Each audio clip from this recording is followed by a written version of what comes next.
Bien, buenas noches nuevamente. Vamos a seguir con nuestro módulo, con nuestro curso de hermenéutica. Tenemos hoy el- la novena charla, la novena clase, relacionada en este caso con uno de los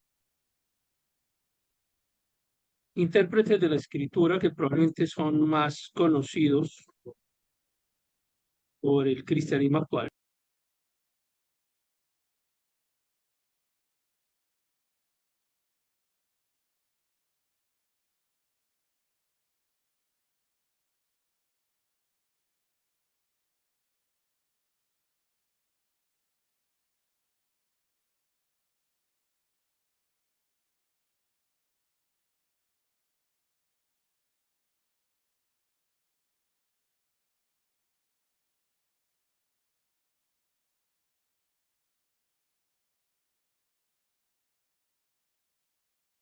Y hemos hecho un recorrido por algunos de los eh, teóricos de la hermenéutica bíblica moderna, pero también desde hace unas clases hemos estado regresando un poquito hacia lo que es la hermenéutica clásica. Esto es importante porque cuando nosotros queremos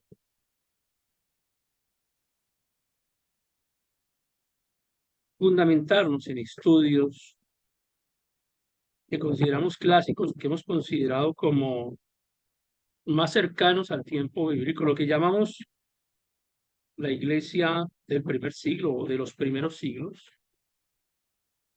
lo que comúnmente denominamos como la iglesia antigua, pues nos referimos casi siempre a los mismos maestros que han persistido durante la historia, lo que en muchas ocasiones se ha llamado como padres de la iglesia. Y es frecuente encontrar cómo estos padres de la iglesia son citados de forma continua, tanto por las iglesias católicas de Oriente como por las de Occidente, pero también por el cristianismo bíblico en general. Y siempre hacemos una diferencia entre estos tres conceptos, incluso por la iglesia inglesa también. Entonces ya son cuatro conceptos diferentes. Um, Tendemos a creer por razones de similitud histórica, que el catolicismo de Oriente es lo mismo que el catolicismo de Occidente o es lo mismo que la iglesia anglicana, y además incluimos en ese grupo el cristianismo y la gente le llama a todo eso cristianismo.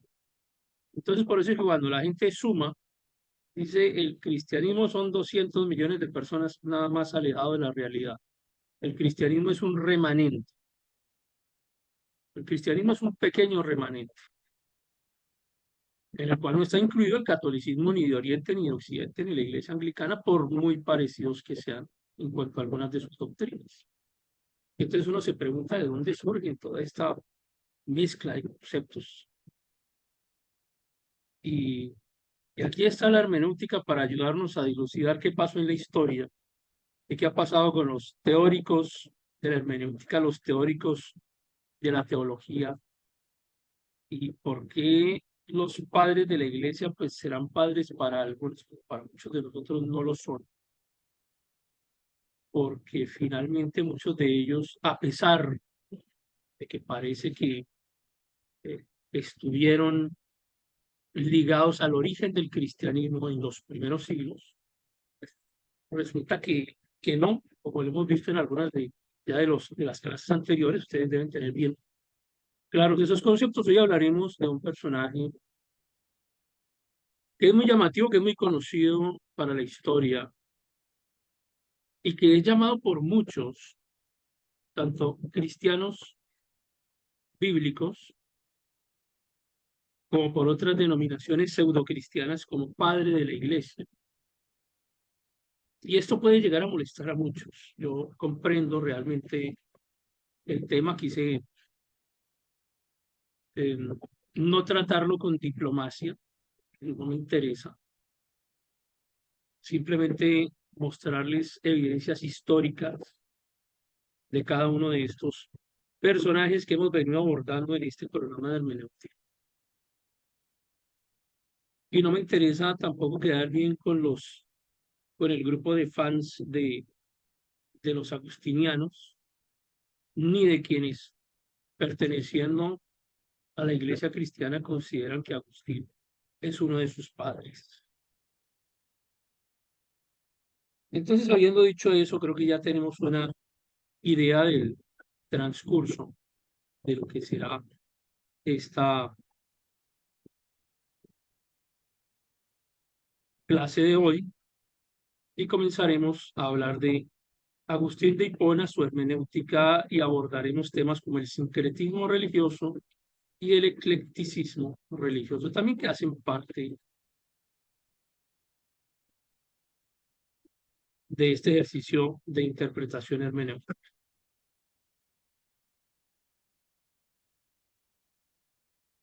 Pero iniciemos con unas definiciones, porque vamos a hablar de sincretismo y eclecticismo. Tenemos que definir qué es eso. Entonces tú tienes dos religiones que son diferentes, las fundes en una sola, utilizas las imágenes de una y otra, los nombres atribuidos a los seres espirituales de una y otra y terminas armando de una y otras, porque el sincretismo puede ser entre varias religiones, cultos paganos, hechicería, y se amalgama todo ello y sale una religión nueva. A eso es a lo que llamamos sincretismo. Entonces, el sincretismo fusiona diferentes creencias en una sola doctrina. Entonces, por ejemplo, en América Latina, los españoles traían su religión católica al encontrarse a los indígenas que tenían también un sistema religioso muy elaborado, pues tomaron a los seres mitológicos que adoraban los indígenas en las diferentes regiones de América Latina, a esos seres míticos los vistieron como europeos, les afinaron un poco los rasgos para que no parecieran tan indígenas y les cambiaron el nombre y les dijeron aquí está su Dios, aquí está su diosa, aquí está su madre, y está su reina, aquí está su virgen, y les cambiaron nombres. Por eso ustedes encuentran en toda América Latina que existen algunas figuras que son adoradas. El católico hace una curiosa diferencia entre la adoración y la veneración. Dicen que no es lo mismo. Y le inventaron una definición muy particular y propia a cada una de ellas para poder justificar que no adoran imágenes ni otras, ni practican la adoración de otra forma, expresada en otras formas de culto dentro de su sincretismo. Entonces el catolicismo en América Latina termina siendo eso, una mezcla de una mezcla que ya venía de Europa, mezcla de las religiones europeas y de las tradiciones y cultos paganos europeos sincretizados con el catolicismo romano, y luego traen toda esa combinación y hacen un nuevo sincretismo con todos los cultos indígenas que teníamos en América Latina, y es lo que surge. Por eso tenemos tantas vírgenes, tantos reyes, tantas reinas, tantos ángeles, tantos príncipes que tienen tanta historia europea. Y cuando hablo de historia europea no hablo solamente de la historia de los años 1400, 1490, sino de mucho antes, desde la época de los celtas. Y eso hace parte de otra historia que también está en algunos de los videos que están en este mismo canal de YouTube, cuando hablamos sobre el origen de las religiones partiendo de las culturas celtas. Muy interesante, de verdad, y ojalá algún día tuviera la oportunidad, bueno, cuando hablemos de historia, de, de religiones, hablaremos un poco de eso. Entonces, eso es el sincretismo. El sincretismo es combinar todas estas tradiciones, todas estas creencias, todas estas religiones, pero hay que fundirlas, no vienen separadas, hay que fundirlas de manera que se conviertan en una sola, se convierten en un propio modelo. Roger, tú estás en, ¿cómo estás, Roger? ¿Tú estás en dónde?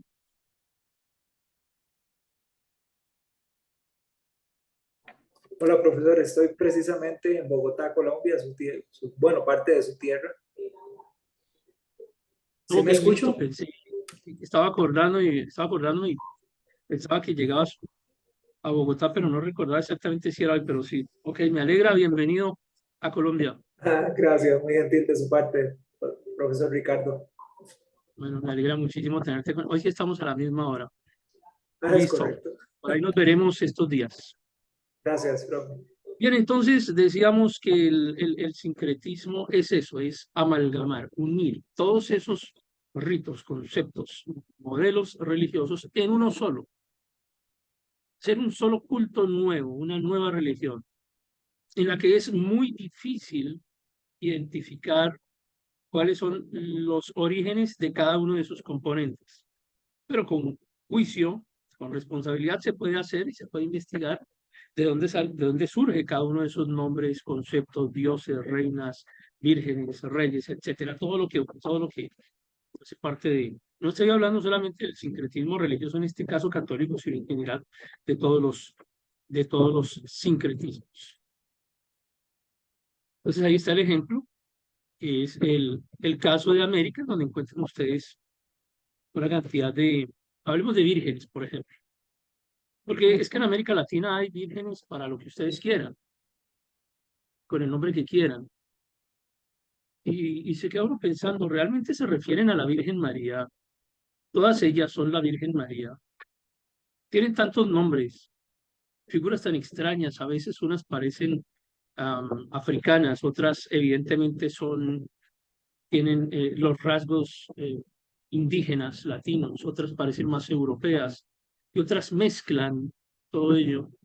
Y uno dice, bueno, ¿todas ellas realmente representan a la Virgen María o tienen claro que son figuras diferentes y cómo las ven o cómo las interpretan? Pero las prácticas indígenas de la religión, de las diferentes religiones de América Latina se fundieron en cada región, se fundieron en una sola nueva religión, con las creencias católicas europeas que a su vez habían, también son un sincretismo de todos los modelos religiosos a que ha sido sometida Europa desde muchísimo antes de la creación de los estados nacionales europeos, que además también tienen influencia medio oriental. Pero bueno, y vamos a definir este otro concepto, que no es el sincretismo, sino el eclecticismo. Y encontré esta imagen que me gustó mucho porque si ustedes se fijan en la arquitectura, y para los que son arquitectos les va a ser más difícil de identificar este concepto. Este eclecticismo consiste en generar elementos que son diferentes en cuanto a sus fuentes y se unen también, pero no es el eclecticismo no funde en algo nuevo, sino que mantiene separados los conceptos. Esto suena un poco extraño, los mantiene separados, pero unidos. Separados en el sentido de que no los mezcla como tal. Y sin mezclarlos, incluso así, están juntos. Como estos diseños arquitectónicos que ven que pertenecen a diferentes épocas de la historia, pero que no están fundidos en la totalidad de la fachada en una sola nueva mezcla o en un nuevo diseño arquitectónico, sino que se mantienen diferentes estilos arquitectónicos que están unidos, pero no mezclados. Y a eso es lo que llamamos el eclecticismo. Entonces, no necesariamente implica fusión, sino unión. Es un conjunto integrado sin fusión. Un ejemplo que quise dejarles al respecto es el de, primero, que además es una elección personal, a diferencia del concepto anterior, del sincretismo, donde es una imposición. Parece que fuese una elección personal, pero no. Finalmente es una imposición que surge de quien impone el modelo que ha sido sincretizado. Esto es impuesto. Mientras que el eclecticismo es una escogencia. Yo en medio de mi libertad escojo elementos que quiero creer o que van a ser parte de mi modelo de vida. Entonces, el ejemplo es acerca de una persona que practica la meditación budista, pero que también tiene prácticas del yoga y que también practica o se involucra en la filosofía estoica y que no las mezcla. Sin embargo, eh, tiene componentes en su vida de esos tres modelos, están separados en sí mismos, y entonces uno encuentra aquí un modelo ecléctico en América Latina en cuanto a lo que tiene que ver con política, por ejemplo, o con ideología política más bien, y es el modelo del cristiano que sigue siendo cristiano, que se cree cristiano puro fundamental, pero que además tiene ideologías que abiertamente son contrarias al cristianismo y practica las dos cosas al tiempo. Entonces uno dice, pero ¿cómo puede ser posible que alguien que sea cristiano practique estos modelos ideológicos o políticos que son contrarios al cristianismo? Y es porque lograron hacer esto, lograron hacer un eclecticismo en su vida. Esperemos que no lleguen a ser un sincretismo, porque cuando llegan a ser sincretismo, entonces surgen nuevos modelos religiosos. Pero por lo menos tenemos acá un modelo ecléctico. Entonces, en este caso, un cristiano que se dice cristiano, que cree en las Sagradas Escrituras, pero que practica o apoya ideologías políticas que son contrarias al cristianismo. Eso es un modelo ecléctico. Y ahora vamos a hablar un poquito de Agustín. Evidentemente, en los pasajes o en las imágenes que ustedes vean aquí en la presentación y que se hable de San Agustín, pues evidentemente no son escritos míos. Yo me referiré al personaje simplemente como Agustín de Hipona. Hay un artículo que les voy a compartir y que se los dejo en la plataforma, escrito por alguien que ustedes ya conocen, que es Juan Manuel Forte. ¿Recuerdan nuestra primera clase en la que hablamos de Juan Manuel Forte, cierto? Y como es un extenso estudio sobre otro de los interesantes personajes que hemos visto en este curso. Entonces, Forte habla sobre Agustín y establece este título interesante, vencedor de herejes en el siglo XVI español. Pero es que con el solo título ya es muy llamativo. Porque el solo título nos pone a pensar, nos transporta en la historia. O sea, Agustín no vivió en el siglo XVI. Aquí estamos lejos, casi 10 siglos después de la vida de Agustín. El personaje se ha muerto hace casi 1000 años, más de 1000 años. Y dice Juan Manuel Forte, Agustín vencedor de herejes en el siglo XVI español. ¿A cuáles herejes se refiere? ¿Cómo Agustín vence herejes en el siglo XVI? ¿Cómo hace para el siglo XVI interpretar a Agustín, uno de los padres, de los llamados padres de la iglesia? ¿Y cómo hacen para hacer de este Agustín un personaje que inspire el modelo político y militar del imperio más grande que ha existido en la historia humana, como fue el Imperio Español? porque se equivocan quienes creen que el imperio más grande ha sido el alemán o la madre Rusia, ni siquiera Roma. El imperio más grande que ha existido en la historia de la humanidad es el imperio español, que logró dominar el mundo entero. ¿Recuerdan ustedes? Carlos IV, el emperador Sol,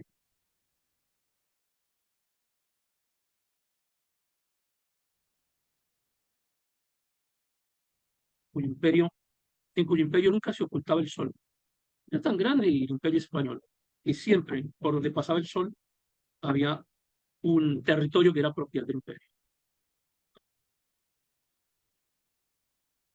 Vamos a hablar un poco de por qué Forte habla de Agustín de esa manera y lo refiere o lo lleva hasta el siglo XVI. Hay varias obras, hoy quise comenzar por las obras, los escritos de Agustín, muchísimos. Un hombre que se dedicó a la escritura, escribió muchísimo, muchos libros, muchos tratados. Agustín de Hipona, en el fondo de pantalla tienen uno de los lugares arqueológicos de Hipona. Dentro de sus libros se encuentra este que se llama Confesiones. Y él cuenta un poco cómo termina convertido al catolicismo.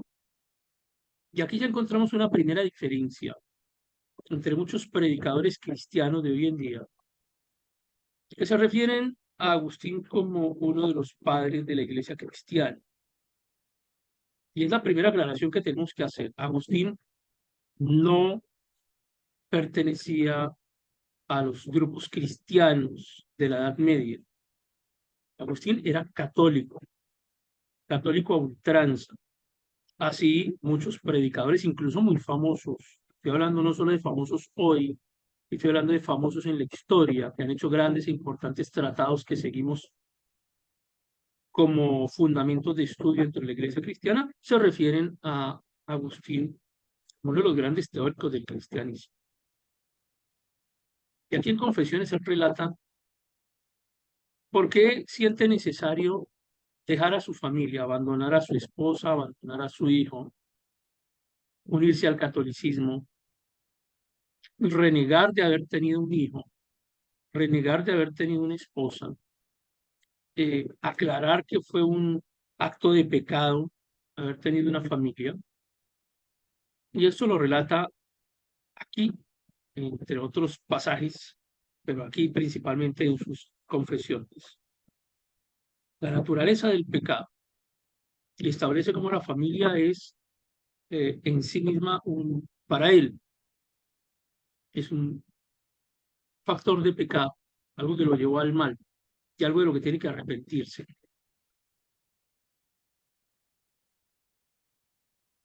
La mamá de Agustín la canoniza, es una santa, no sé qué, no recuerdo el nombre de la señora.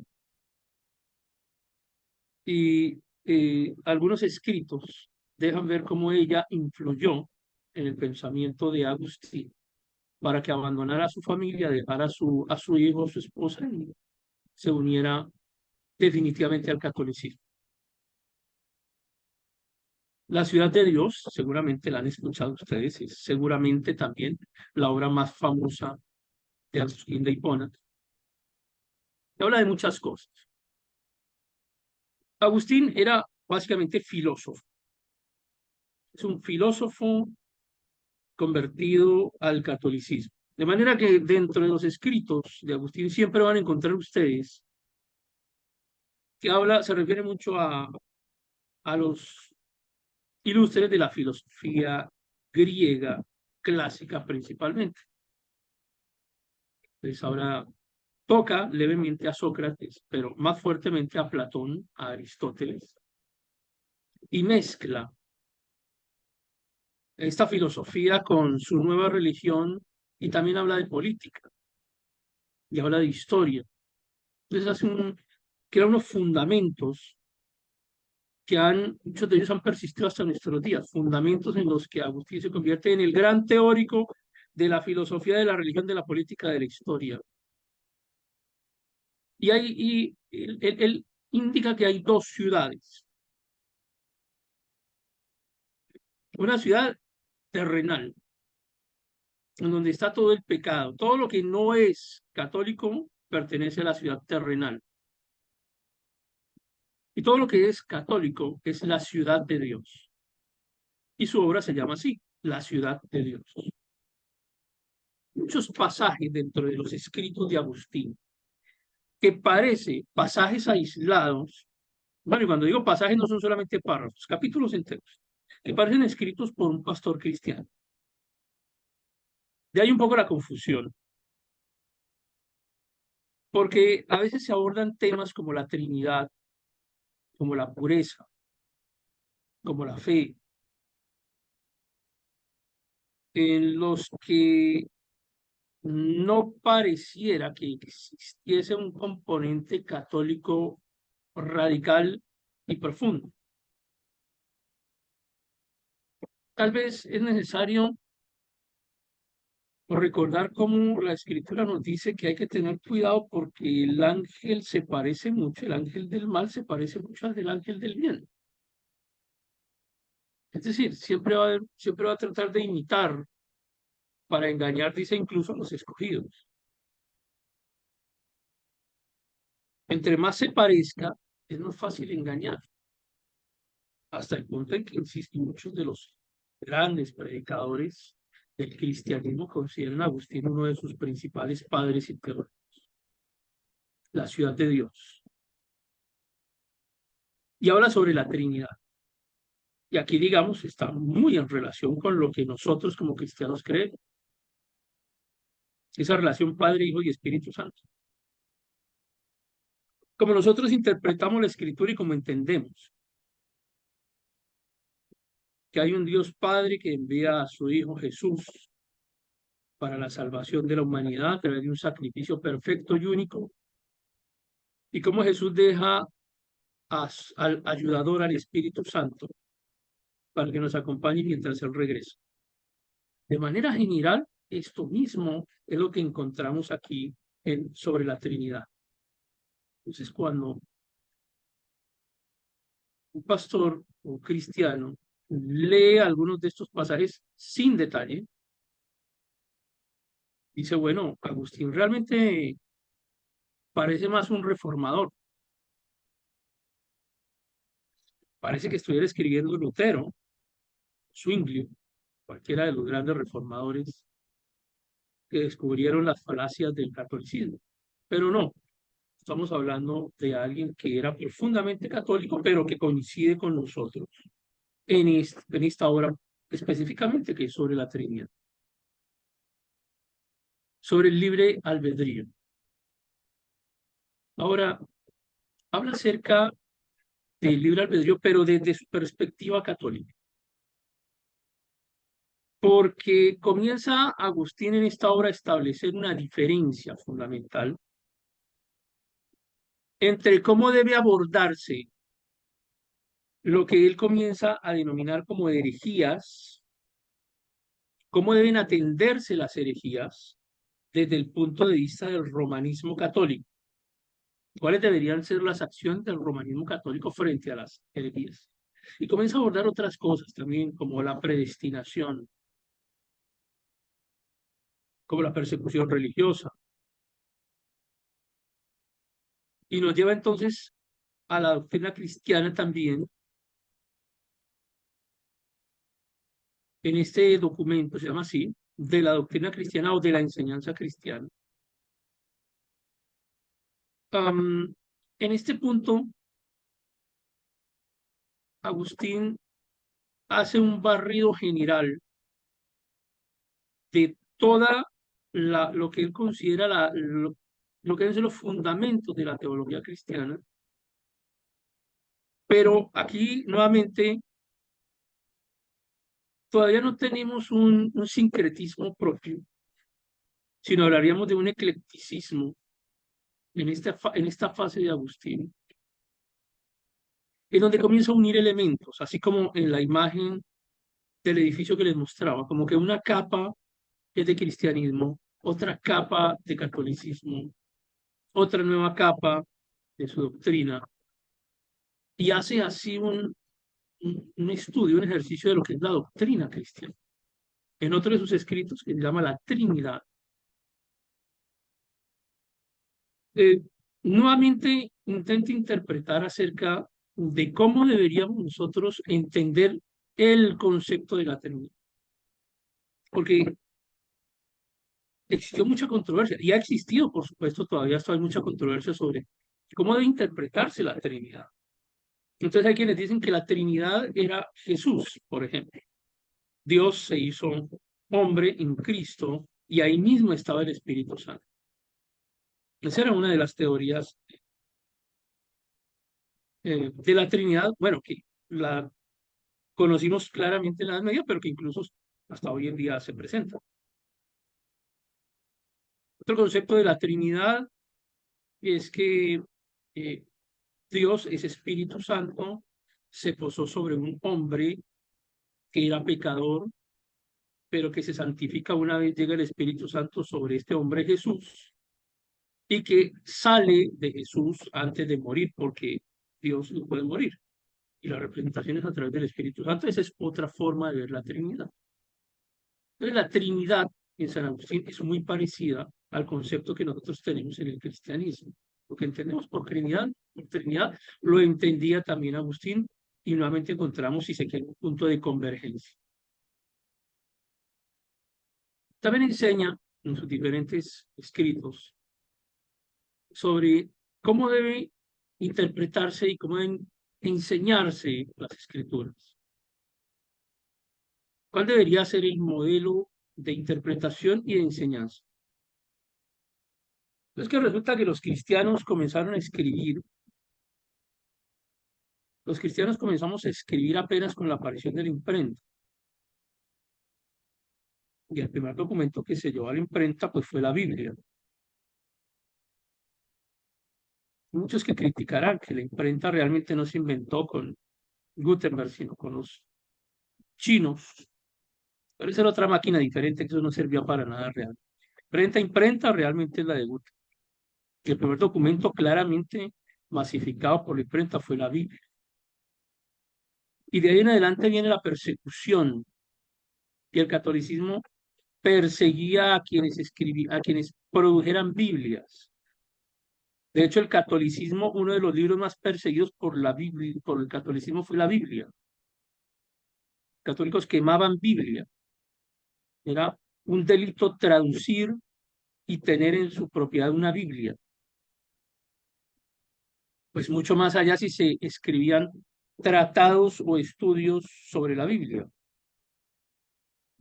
hechos por cristianos. Entonces es muy difícil encontrar escritos cristianos fundamentales que provengan desde aquella época o incluso antiguos. Entonces lo que quedan son los escritos avalados por el catolicismo. Por eso muchos de ellos son los que trascienden hasta nuestros días, porque no los destruyeron, al contrario, los apoyaron, los divulgaron, y pues es lo que llega. Y es muy triste, muy lamentable que muchos de los institutos o academias bíblicas que hay alrededor del mundo y que son dirigidas o enseñados por cristianos, se siga teniendo como modelos de maestros, entre otros a Agustín, por ejemplo. El manual nuevamente resume, pero en este caso no solamente conceptos teológicos, sino de ética. Porque recuerden ustedes que Agustín era filósofo y por supuesto tenía que entrar a tocar estos temas de la ética. Entonces, hay algunas de lo que podemos considerar similitudes entre el cristianismo y la hermenéutica agustiniana, como por ejemplo la doctrina de la Trinidad. También habla de la depravación humana. Dice que hay una naturaleza pecaminosa del ser humano y que el hombre necesita la redención divina, la redención por parte de Cristo. Hay una medio similitud entre la autoridad de las escrituras con respecto a la autoridad de las escrituras, porque dice Agustín, la Biblia es autoridad suprema en asuntos de fe y práctica, pero más adelante va amalgamando también, dice, acompañada de la autoridad papal que la complementa. Y habla de la fe. La fe en Jesucristo como medio de salvación. Aquí todavía en Agustín no es tan, se alcanza a tocar, pero no es tan radical todavía el concepto de que la salvación se alcanza por obras y no necesariamente por Cristo, como se comprende hoy en día en muchas de las desviaciones del catolicismo. Para quienes es fundamental las obras, son fundamentales para la salvación. Y estos días, en una conferencia de alguien muy ilustre en España, que le decía a su entrevistador, le decía, ¿cómo creen ustedes que alguien que es bueno, que alguien que ha sido justo, que alguien que ha pasado su vida haciendo buenas obras, Dios lo deje por fuera de la salvación? Ellos no comprenden ese concepto de que no es a través de las buenas obras.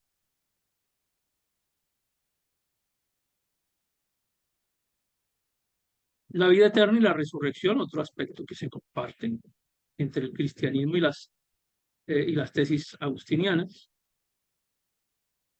porque Agustín creía en la vida eterna y también en la resurrección de los muertos al final del tiempo, y que tenemos la responsabilidad de compartir el Evangelio y de llevar a otros a Cristo. Y en esos aspectos podemos decir que hay unas ciertas similitudes, pero hay otros aspectos en los que definitivamente no compartimos la teología o la hermenéutica de Agustín, como la mariología.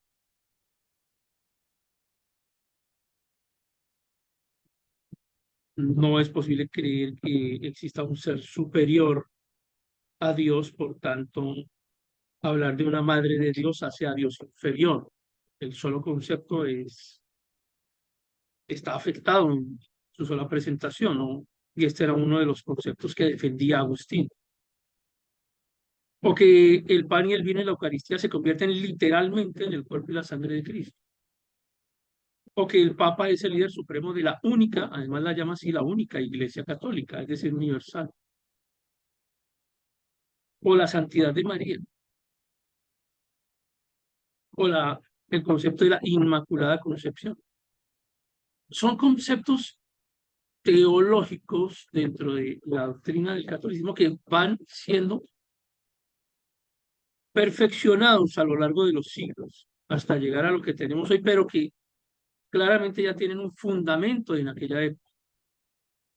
En algunos menos o más desarrollado, no tanto como están hoy, pero digamos que están las bases fundamentales de esto.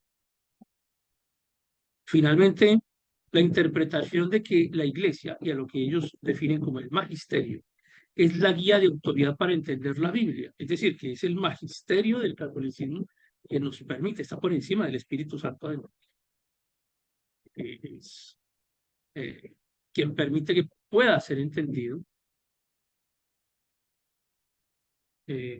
pueda ser interpretada, pueda desarrollarse la hermenéutica de la Biblia. O sea, finalmente es el magisterio quien hace la hermenéutica bíblica. Por supuesto, el Papa y los obispos que son los autorizados a interpretarla. Con el paso del tiempo, eso ha tenido diferentes variaciones. No siempre han tenido exactamente la misma posición doctrinal o ideológica, ellos van variando de acuerdo a sus necesidades científicas. También el bautizo de los bebés, algo que no se practica en el cristianismo. Y hasta ahí. Ok, la doctrina de la gracia, la predestinación y la elección divina. Aquí hay un tema complejísimo en Agustín. La forma en la que establece el concepto de predestinación terminó haciendo daño porque se piensa entonces en un Dios que termina siendo malo, termina siendo un poco perverso, crear a alguien que sabe que de todas maneras, o a quien predestina para el pecado, para la condenación y para la muerte, como una especie de titiritero, creando a alguien y predestinándolo para el pecado y para la muerte. Una equivocada interpretación de la predestinación. Y el celibato clerical, por supuesto que Agustín, como modelo de vida, consideraba que era un pecado tener relaciones con mujeres. persigue a ciertos grupos.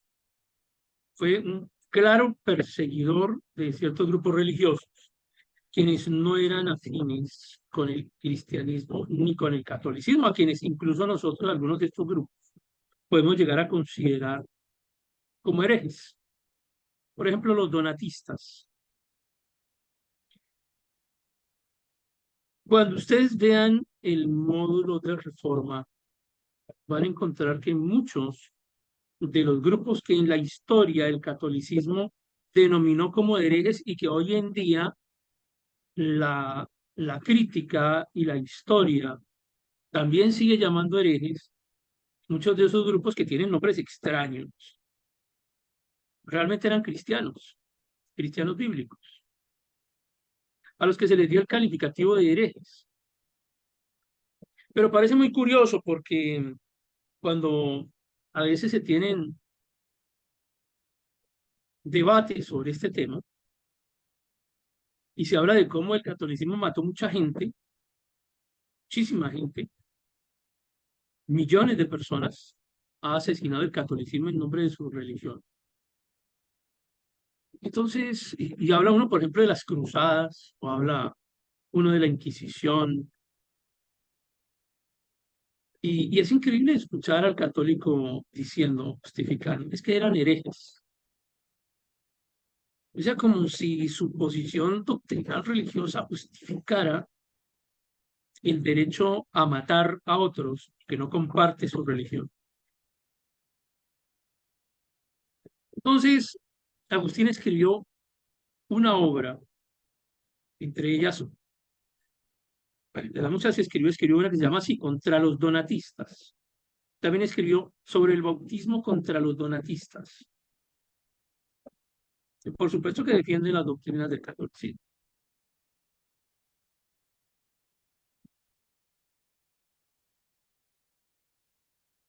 Habla sobre la gracia y dice que únicamente los clérigos, por supuesto católicos, son quienes pueden conferir la gracia. Escribe contra los pelagianos, el pelagianismo. El pelagianismo negaba la doctrina del pecado original. Fíjense lo curioso. Agustín dice, el hombre nace pecador y necesita de la iglesia para poder llegar a la salvación. Nosotros como cristianos creemos el hombre nace pecador y necesita llegar a Cristo para obtener su salvación. Y hay una fase allí, que son los niños. Es una fase en la edad del hombre, ¿no? Una fase en la edad del hombre, una fase de la vida del hombre, en la que nos preguntamos, ¿y si el niño tiene 2 años y murió, es considerado pecador? Entonces ese tema se resuelve en el catolicismo con el bautizo, ¿cierto? Entonces dicen, bueno, pues si el niño es bautizado, entonces se va para el cielo. Si no es bautizado, pues comienzan a inventar otra cantidad de mecanismos ahí para darle la vuelta al asunto y luego poder, a través de ciertos protocolos religiosos, llevarlo al cielo. Pero los pelagianos dicen, no hay pecado original. Los seres humanos pueden alcanzar la salvación por sus propios méritos sin necesidad de la gracia divina. Y el pelagianismo fue una de las doctrinas más fuertemente perseguidas por Agustín. Ahí es cuando se habla acerca de la predestinación de los santos, de la gracia de Cristo y el pecado original. Curiosamente, esto parece que se integró finalmente parte del pelagianismo al catolicismo. Un poco contrario a lo que decía Agustín en estos escritos. Hoy en día muchos consideran que se logra la salvación a través de, de las obras. Otro de los grupos perseguidos por Agustín fueron los maniqueos. Es curioso porque Agustín era maniqueo antes de su conversión al catolicismo y escribió una obra que se llamó así, Contra los maniqueos. el mundo atrapado entre una eterna lucha entre el bien y el mal, como que no se encuentra una solución. Siempre hay allí un ciclo de lucha entre el bien y el mal. Y el arrianismo, porque negaba la divinidad de Cristo. Entonces, pero no fueron los únicos eh, modelos religiosos que fueron perseguidos por Agustín. Agustín persiguió alrededor de unos 88 grupos religiosos diferentes al catolicismo, que todavía persistían después de la creación del catolicismo sobre 300, bueno, por allá unos 50 años después de la creación del catolicismo con el emperador Constantino. Pues había, lo que pasa es que Constantino cuando se origina el catolicismo, tenía un conflicto con uno de sus hermanos, que quería quitarle el poder imperial, el poder del imperio romano, y Constantino fue muy hábil porque él hacía alianza con todos los grupos religiosos que existían en Roma, muchos de los cuales eran perseguidos, entre ellos el cristianismo, que era perseguido por los romanos. Desde la época de Cristo, desde la época de los apóstoles, sabemos que eh, el imperio romano persiguió a los cristianos. Pero los cristianos tenían una característica y era que a donde llegaban, predicaban y convertían. Pues es gracia del Espíritu Santo lograr eso. De manera que el cristianismo comenzó a hacerse muy fuerte y sobre el tercer siglo estaba muy extendido adentro y afuera del imperio romano.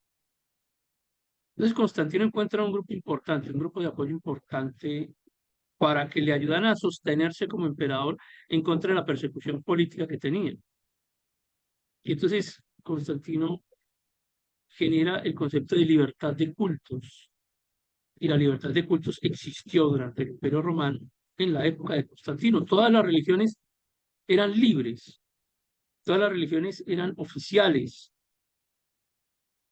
De manera que el catolicismo lo que hace es eh, diseñar un modelo religioso que se fundamenta en las creencias del cristianismo, pero los cristianos no iban a convivir con las herejías doctrinales del Imperio Romano.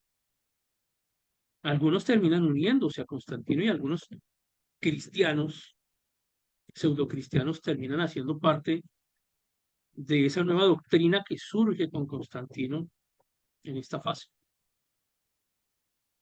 Es donde viene una diferencia, digamos, siguen dos ramas. Por una parte, el cristianismo que sigue oculto, y al que comienzan a llamarle herejía, y el catolicismo que asume posiciones de enseñanzas del cristianismo y bueno, tiene que acomodarse al funcionamiento del Imperio Romano.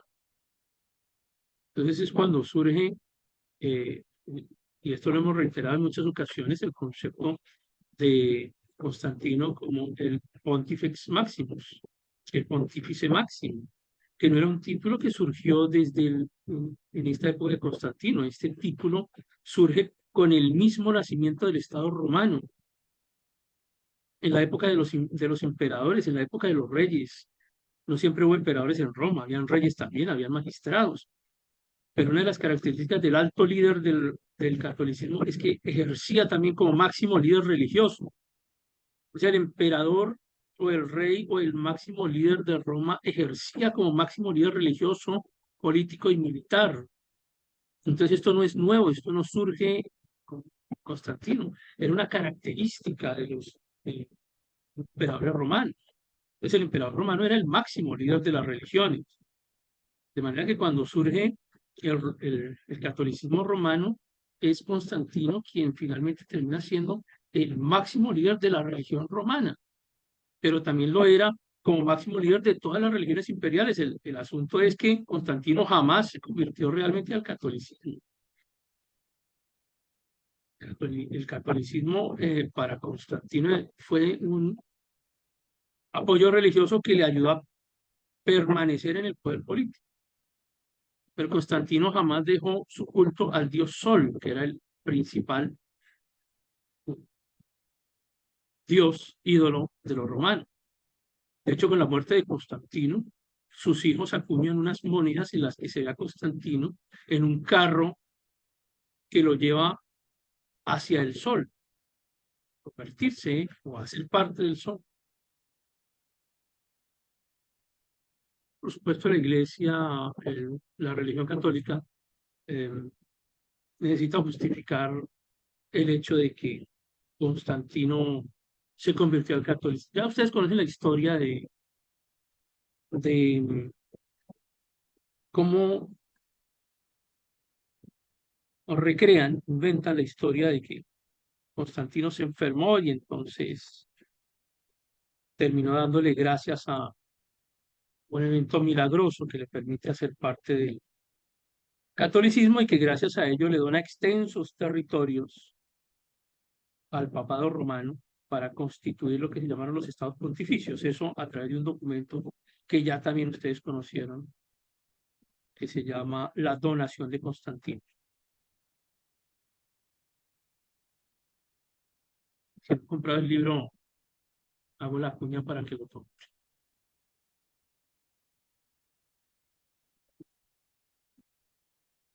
Entonces uno se pone a preguntarse acerca de Constantino, no.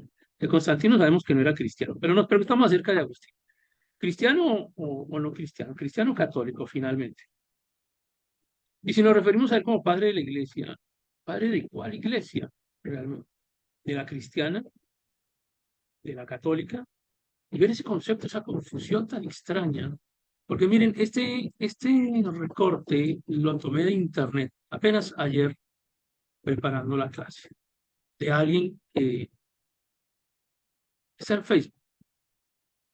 Y dice esta persona que está en Facebook con toda razón además, dice de la siguiente manera, dice: hoy recordamos la memoria de San Agustín de Hipona, padre y doctor de la iglesia. Luego hablaremos de los doctores del catolicismo y hablaremos de algunos de ellos bien interesantes. De ellos, algunos de los perversos personajes que han existido en el mundo, quienes han alcanzado el título de doctores del catolicismo. Pero bueno, sigamos.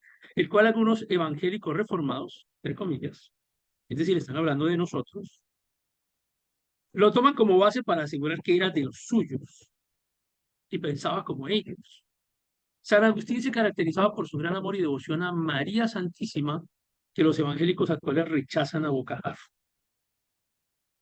Padre de la Iglesia Católica, San Agustín de Hipona. En el siglo V, San Agustín dice: antes de que ella naciera, la conoce como madre en su predestinación, antes que él, como Dios, diese el ser a aquella de la que él lo había de recibir como hombre, ya la conoce como madre.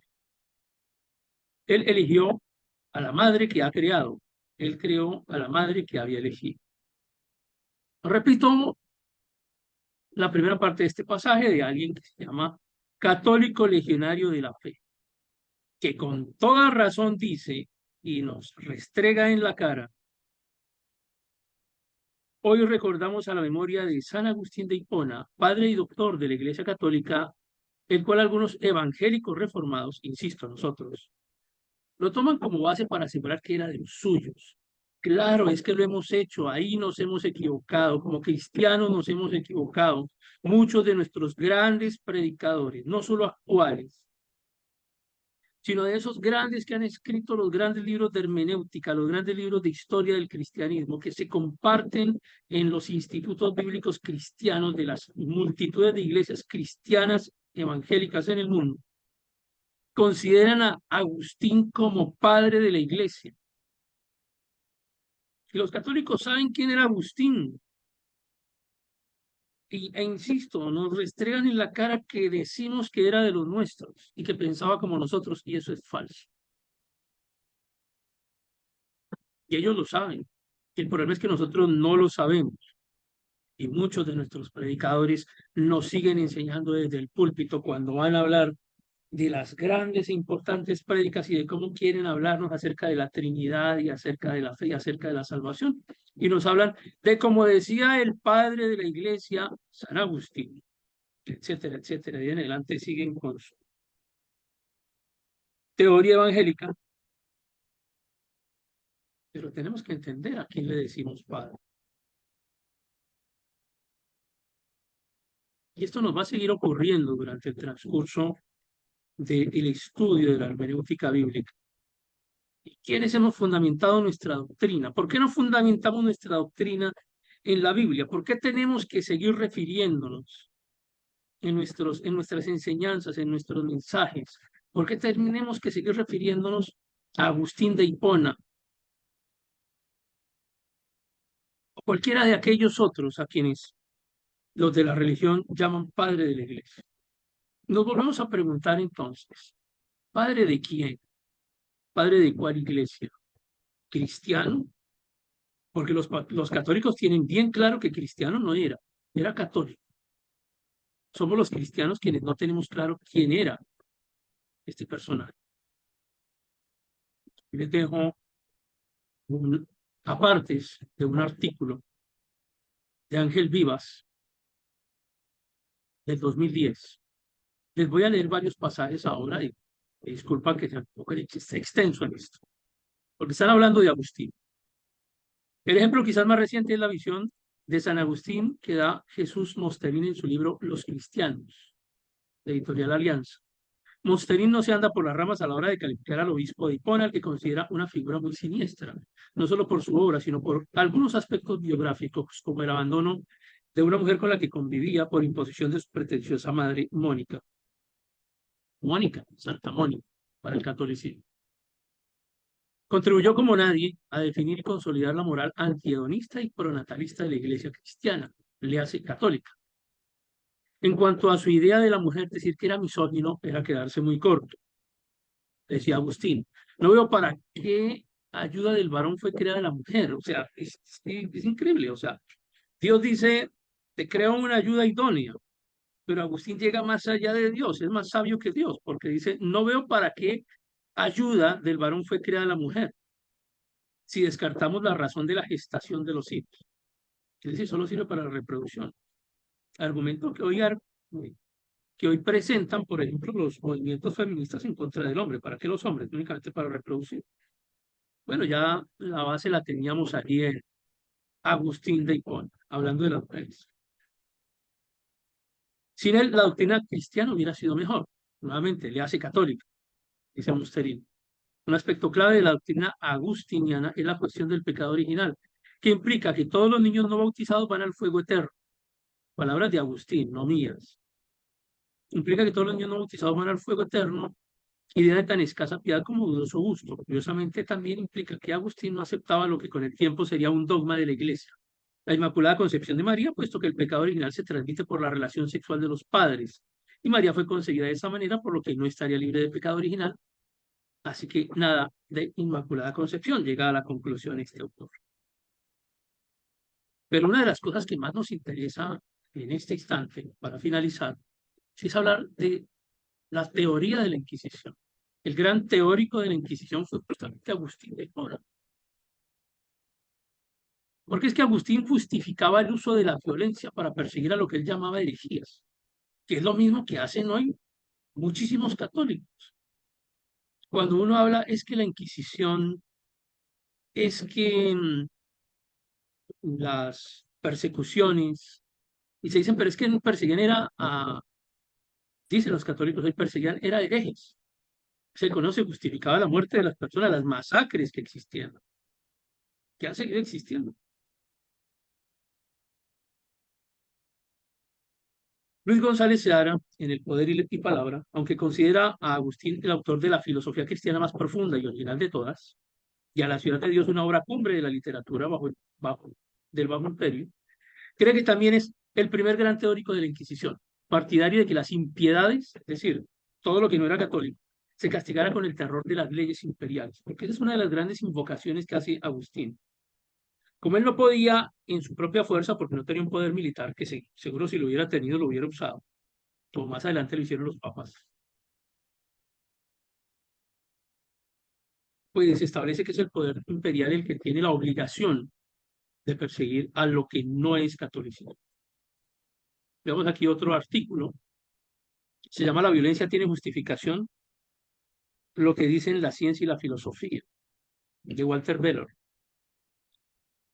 Por consiguiente, concluye el filósofo cristiano que el ser humano no se orienta naturalmente por el bien, y cuando habla del filósofo cristiano se está refiriendo a Agustín de Hipona. Parafraseemos. Por consiguiente, concluye el filósofo católico que el ser humano no se orienta naturalmente por el bien. Al contrario, se inclina por el amor a sí mismo y se desvía hacia los bienes mundanos. El ser humano jamás superará por sí mismo su condición de maldad. Si quiere superar el mal, debe recurrir al apoyo de la bondad divina, único sustento ante la debilidad humana. Hasta ahí no hay ningún problema. En la antropología del hombre bueno, que hace parte de este mismo capítulo, de este mismo estudio, de esta misma monografía, hay un capítulo que se llama así, Antropología del hombre bueno. En contraste con San Agustín, Rousseau escribe el contrato social. El hombre nace bueno y la sociedad lo corrompe. Fíjense este contraste entre dos posiciones. Agustín dice, y el cristianismo dice, el hombre nace mal, por naturaleza. Pero aparece Juan Jacobo Rousseau diciendo, el hombre nace bueno, por naturaleza es bueno, es la sociedad la que lo corrompe. Y esto ha traído una gran cantidad de posiciones ideológicas que han llegado hasta nuestros días. Entonces, terminamos enfrentándonos o concibiendo mejor o comprendiendo mejor a un Agustín como teórico y como inspirador de las cruzadas y de la Inquisición. Es el gran teórico de la Inquisición. Como hablamos, por ejemplo, hoy en día del socialismo, el gran teórico del socialismo. O si hablamos del gran teórico del nazismo. Bueno, del nazismo sí, porque estaba vivo ahí justo en ese instante. Agustín no estaba vivo durante las cruzadas ni durante la Inquisición, pero son sus posiciones ideológicas las que inspiran estas eh, fuerzas tan destructivas, asesinas, tan macabras. Porque, según Agustín, la herejía es la mala comprensión de la fe. Y en eso estamos de acuerdo. Sin embargo, ¿cómo actuar frente a la herejía? Es decir, ¿cómo actuar frente a personas que están equivocadas con respecto a la interpretación hermenéutica bíblica? ¿Cómo lo harían ustedes? ¿Cómo ustedes enfrentan a alguien de quien saben claramente que tiene una incorrecta interpretación bíblica? O abierta interpretación contraria a la Biblia o que practica otra religión. Probablemente ustedes, creo, ustedes no quisieran ponerles una bomba en uno de sus concilios para matarlos a todos. Así les dieran ganas, pero probablemente no lo harían. Probablemente ustedes no escribirían de cuáles técnicas o tácticas se utilizarían para acabar con todo lo que no fuera su doctrina religiosa, que sí fue lo que hizo justamente Agustín. Porque dice Agustín, el Estado tiene la responsabilidad, la obligación de perseguir a las herejías en aras de la unidad religiosa y la salvación de las almas. Aquí, esto es un discurso, ¿no? Y vamos a salvar a las almas persiguiéndolas. Vamos a salvar a las almas matando a las personas. Porque el Estado tiene que ser el defensor de la verdad. Y esto lo establece allá, lo escribe en su obra que se llama Herejías. Y dice, es que esta gente tiene el sacramento, es decir, el vínculo con lo que en ese momento era la religión mayoritaria, pero no la realidad de ese sacramento y por eso comen y beben su condenación. Y dice Agustín, solo la Iglesia Católica es el cuerpo de Cristo y Cristo es la cabeza y el salvador de su cuerpo. No será partícipe de la divina caridad quien es enemigo de la unidad. Leamos con calma esto.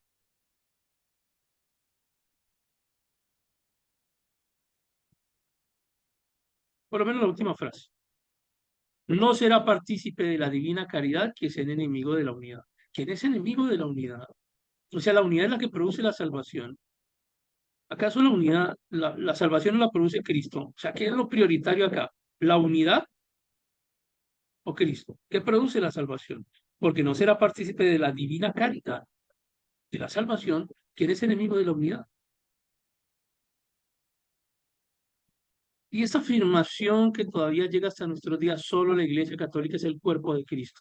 Nos preguntamos, ¿la Iglesia Católica es el cuerpo de Cristo realmente? Y miren cómo viene esta mezcla, por eso hablamos de sincretismo. Fue con lo que comenzamos esta clase. Sincretismo. Miren el sincretismo expresado en una sola frase. Si ustedes quieren explicarle sincretismo a alguien, apréndanse esta frase. Solo la Iglesia Católica es el cuerpo de Cristo.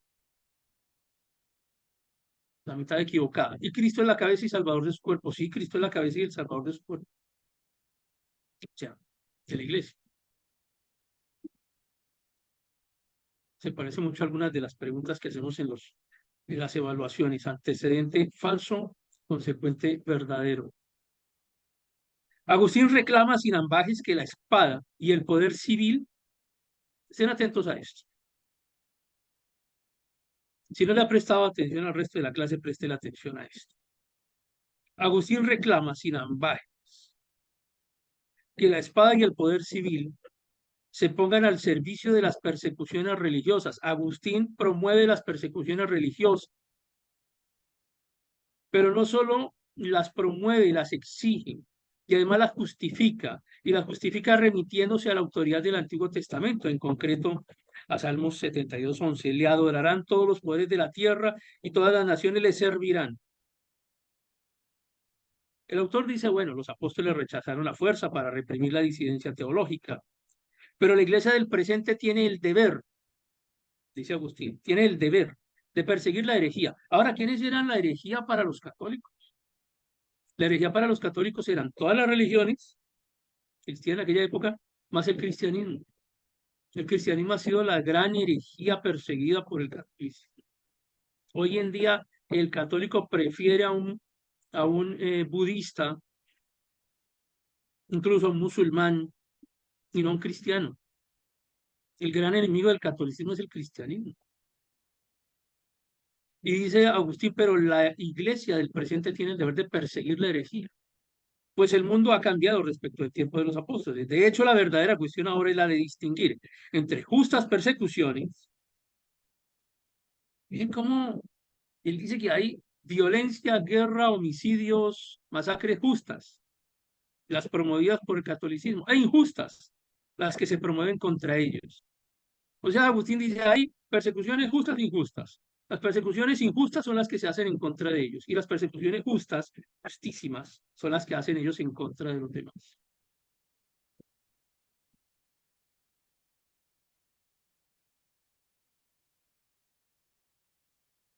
De nada vale denunciar que los primeros cristianos, sigue diciendo Agustín, que los primeros cristianos se distinguieron precisamente por ser perseguidos.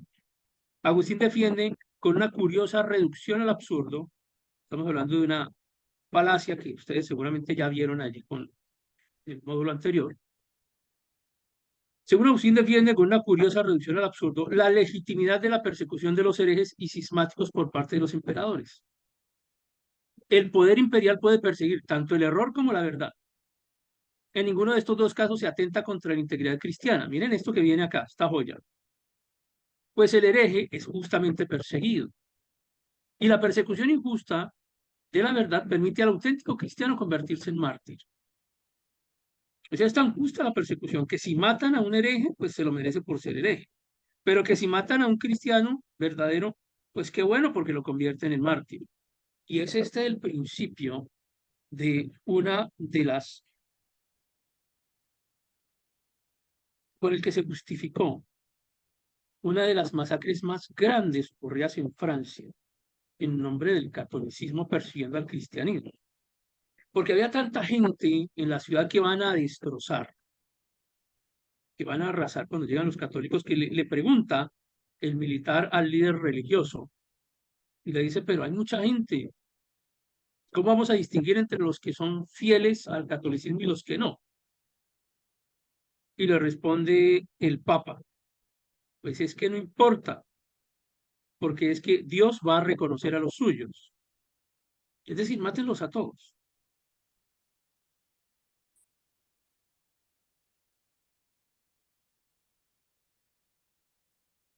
Precisamente por lo que respecta a la tolerancia, Agustín deja claro que esta debe ser practicada y defendida por la Iglesia. Está hablando de la tolerancia. Pero para los malos que permanecen en su seno y siempre que la oveja moralmente descarriada no se salga del redil del catolicismo ni escandalice al resto del rebaño.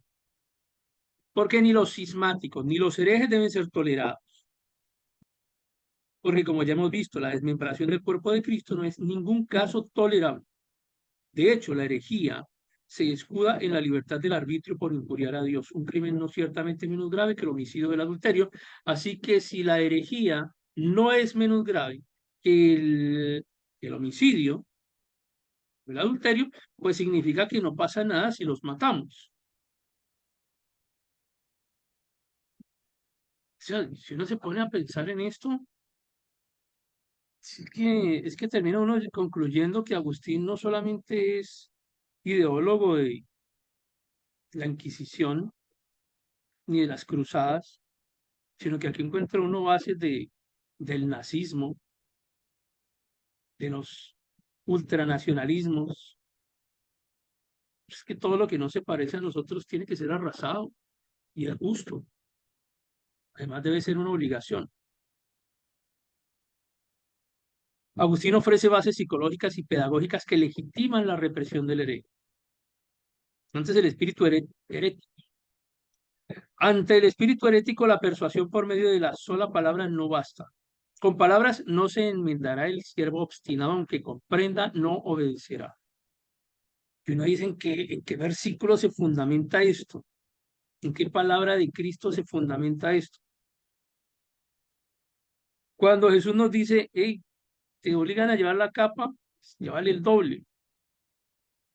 Te están abusando, pues bueno, ponle la otra mejilla. Pero acá no, acá dice, ante el espíritu herético la persuasión por medio de la sola palabra no basta, porque con palabras no se enmendará el siervo obstinado. Y recuerda al respecto del proverbio, quien da paz a, quien da paz a la vara, aborrece a su hijo.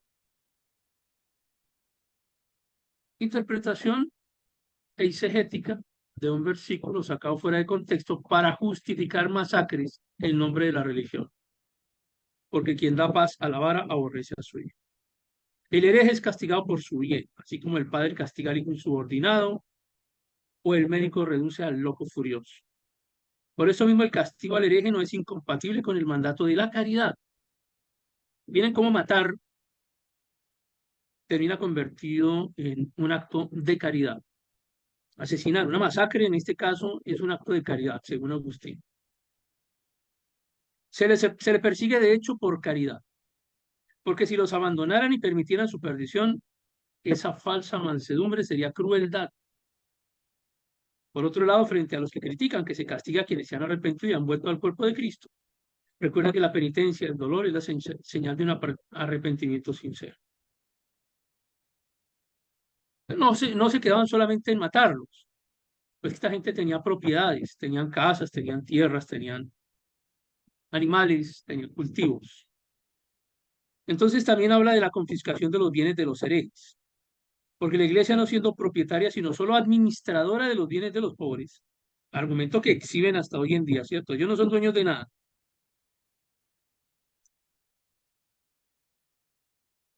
Son solo administradores de los bienes de los pobres. No acapara, no despoja de la nada, al menos para sí mismo. Parece legítimo que la iglesia reciba, es decir, el catolicismo, reciba los bienes de los herejes. Está correcto que los matemos y además recojamos sus bienes. ¿Por qué creen ustedes que perseguían tanto a los cristianos de la Edad Media, a los cristianos reformados?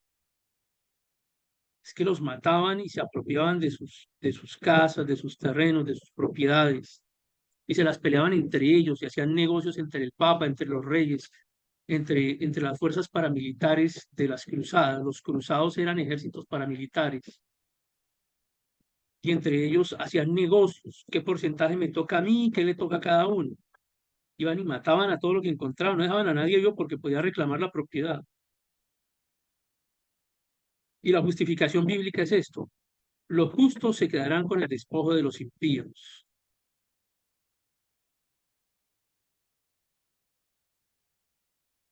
Recuérdese que la Inquisición española adoptó durante mucho tiempo el funesto mecanismo de financiarse con los bienes de los procesados.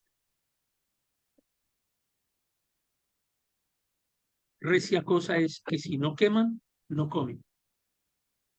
Es que esta gente no trabajaba. El trabajo de ellos era matar a otros para poder confiscarles sus bienes y tener riquezas y tener propiedades. Ese era el trabajo de ellos, expropiar. Les dejo este último pasaje, está extenso para que lo lean ustedes, pero habla acerca de la Inquisición y de cómo eh, desde mucho antes, desde la instauración de lo que llamaron el derecho canónico, se habla de cómo tienen que ser perseguidos y reducidos los bienes de quienes no estaban en favor de la doctrina romana. Y ahí tenemos la presentación de otro de los padres de la iglesia, de a quienes muchos cristianos, pastores, maestros, evangelistas llaman padre de la iglesia, a este personaje tan siniestro realmente. ¿A quién estamos llamando padre en nuestra iglesia hoy en día? Bastaría con que llamáramos padre a nuestro padre, que bien lo dijo en la escritura, no hay padre sino uno solo. Entonces, como hemos concluido en otras clases anteriores, seamos críticos cuando leamos las grandes obras que hoy en día sirven para enseñar en nuestros institutos bíblicos y en nuestras congregaciones.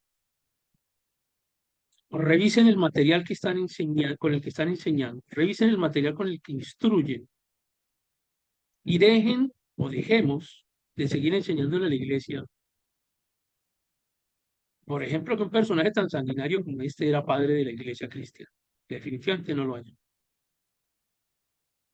¿Alguna pregunta que tengan hasta ahora?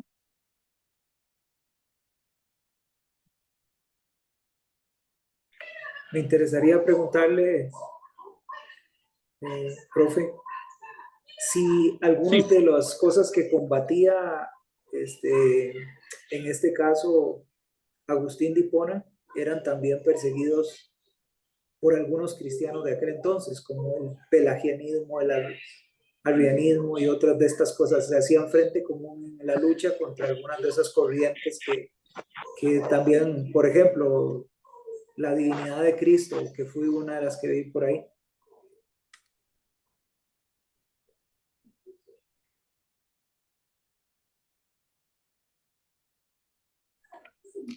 Hay algunas corrientes, mira, para Roger y para todos.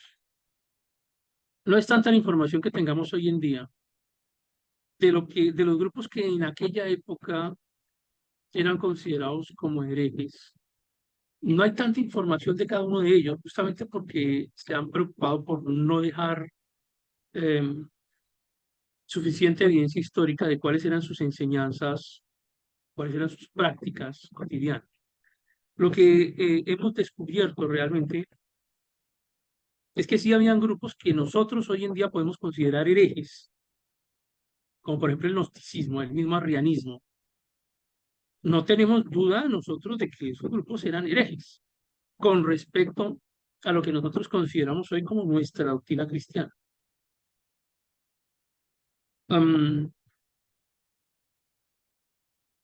Es decir, herejes en el sentido de que no compartían plenamente la totalidad de la doctrina del cristianismo de hoy en día. Entonces nos atrevemos nosotros a llamarlos herejes. Yo creo que deberíamos tener mucho más cuidado al respecto. Porque es que no tenemos, insisto, no tenemos suficiente evidencia histórica. Nos ha llegado lo que dicen los escritos de los católicos. Por supuesto que hay unas cosas que son muy evidentes, como el gnosticismo. El gnosticismo se ha trasladado a nuestra época casi que como venía de aquella época, que es lo que encontramos en los libros, lo que combatieron durante la Edad Media, lo que ha llegado hasta nosotros. Por supuesto, digamos que sobre eso no tendríamos casi ninguna duda. Pero yo creo que sobre el que casi no tendríamos ninguna duda sería el gnosticismo. Del arrianismo, por supuesto que hay unos elementos que son completamente contrarios a la fe cristiana. El hecho de negar a Cristo como fuente de salvación ya hace que no sean cristianos, por supuesto. Pero ¿a quién creerle? ¿A los escritos del catolicismo como fuente única de calificación con respecto a estas personas? El arrianismo era una sola fuente, tenía variantes. Yo creo que no podemos ser tan ligeros, a pesar de que tengamos evidencias históricas de, yo personalmente creo, ya a título personal, que los arrianos no son cristianos, o no fueron cristianos. ¿Pero en qué me fundamento? Me fundamento en los escritos que nos llegan hasta ahora. Y bueno, que no son unas fuentes ni tan abundantes ni del todo tan confiables, excepto las de algunos historiadores que podemos considerar más imparciales. Es que le creemos más a las fuentes de los historiadores que a las fuentes de los católicos, por supuesto. Estoy hablando de historiadores, principalmente historiadores judíos, que eran como más imparciales con respecto a este tema, porque a ellos no les interesaba argumentar en favor del cristianismo, de ninguna rama del cristianismo. Entonces ellos son, de hecho, son más imparciales no porque quisieran serlo, sino porque además no les interesaba tomar parte en estos conflictos ideológicos. Pero lo que sí es cierto es que muchos grupos eh, de cristianos que estaban esparcidos por diferentes regiones de Asia y del norte de África principalmente, eran cristianos, cristianos bíblicos, cristianos verdaderos, y eran perseguidos por el catolicismo y eran llamados herejes. Pero si es que hoy en día, por ejemplo, los luteranos son llamados los peores herejes de la historia de la humanidad por el catolicismo. Y detrás de ellos vamos nosotros, o es que a nosotros no nos llaman herejes. Nosotros como cristianos somos herejes para el catolicismo, somos herejes. Y créanme que si el catolicismo tuviera el poder militar para activar una fuerza la fuerza de la Inquisición o para poder optar, para poder exigir a los gobiernos de que utilicen la fuerza de las armas, de fuerza del Estado, como lo hizo Agustín de Hipona, en contra de lo que él llamaba herejes, lo harían. Pero si es que lo vemos diariamente, o sea, lo vemos en redes sociales. ¿No han escrito ustedes algún post en redes y no han visto cómo le responden? O sea, de hereje no te bajan. No crean que esa persecución es de aquella época, ¿no? Ni tampoco es novedad hoy en día. Es una exclusividad de aquella época, ni es novedad hoy. Los cristianos vamos a seguir siendo perseguidos por el catolicismo, por supuesto que sí. Y vamos a seguir siendo herejes, por supuesto que sí. Entonces, ¿cuáles grupos? Es difícil rastrearlos. En el módulo de reforma veremos algunos de ellos, que son definitivamente cristianos, pero definitivamente calificados como herejes por parte de la religión y se justifican. O sea, es que eso no, o sea, es que parece que el que no es cristiano es menos que ser humano, porque ustedes ven una masacre en cualquier parte del mundo y la gente protesta y la gente se queja, pero cuando dicen, no, es que eran herejes, eso como que justifica, ¿no? Justifica la masacre, justifica que les roben sus propiedades, justifica el hecho de ser herejes, es como que, bueno, no importa, eran herejes. Y en palabras de Agustín, lo que se le está haciendo es un favor, se le hace un favor a los herejes matándolos. Y no es que la iglesia quiera quedarse con las propiedades de ellos, es que finalmente la iglesia es una administradora de los recursos de los pobres y vamos a administrar eso que los bienes de los herejes pues, deben ser de propiedad de la iglesia. Es una política para el catolicismo, mientras el catolicismo en algún momento el catolicismo tiene poder sobre los reyes europeos y el catolicismo define quién va a ser emperador y quién va a ser rey. Y los reyes y los emperadores acuden al papa para que los corone como reyes y como emperadores. Alcanzaron a tener ese poder y le imponen normas a los reyes y les quitan el poder terrenal. Y el catolicismo comienza a nombrar a sus propios sacerdotes, porque los sacerdotes no eran nombrados por el catolicismo, eran nombrados por los reyes. Y en algún momento se imponen y logran quitarles ese poder también. Luego, y es mucho más reciente, ya estamos hablando de la época de la Ilustración, en donde por fin el catolicismo comienza a ceder un poco de terreno. Y se quedan hasta sin Estado, el Estado Vaticano lo pierden completamente. Luego fue por acuerdos políticos que vuelven a recuperar parte de él. Ahora no es un poder tan militar como el que tenían antes. Es un poder, por supuesto, muy espiritual y es un poder político el que ejerce sobre los estados. Todos los reyes y todos los emperadores y todos los presidentes y todos los gobernantes van a postrarse delante del Papa de Roma a rendirle honores. Y ese solo hecho nos tiene que poner a pensar de qué clase de personajes y de qué clase de organización estamos hablando desde el punto de vista bíblico.